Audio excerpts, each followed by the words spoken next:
வக்கீலுங்க 1000 சொல்வாங்க, அது அவங்க தொழில். ஆனா நாம தான் இத கண்டிப்பா செய்யணுமான்னு பல தடவை யோசிச்சு முடிவெடுக்கணும்.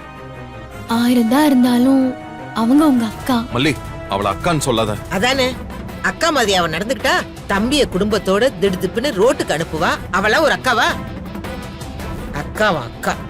அவ ஒரு பேய் மல்லி, மனுஷ ரூபத்துல இருக்கிற பேய்.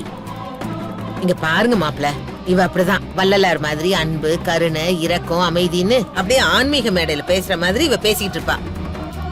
ஆனா மேடையில பேசுறவங்களே வீட்டுக்குள்ள வந்த உடனே அதை ஃபாலோ பண்றதே கிடையாது.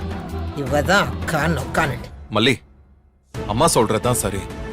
தயவு தாட்சாணியெல்லாம் மனுஷங்க கிட்ட பார்க்கலாம், அவள மாதிரி பிசாசுங்க கிட்ட பார்க்கவே கூடாது. அதிரடியா ஆக்ஷன்ல இறங்கினாதான் அவகிட்ட சமாளிக்க முடியும். அது உங்க வீடுதான், இல்லன்னு நான் சொல்லல. உங்க உழைப்பு தான், அது உங்களுக்கு சேர வேண்டியதுதான். அதுக்காக நாம போராடணும். நான் வேண்டான்னு சொல்லல. ஆனா இப்படி அடிப்பேன் துரத்துவேன்லாம் சொல்லாதீங்க.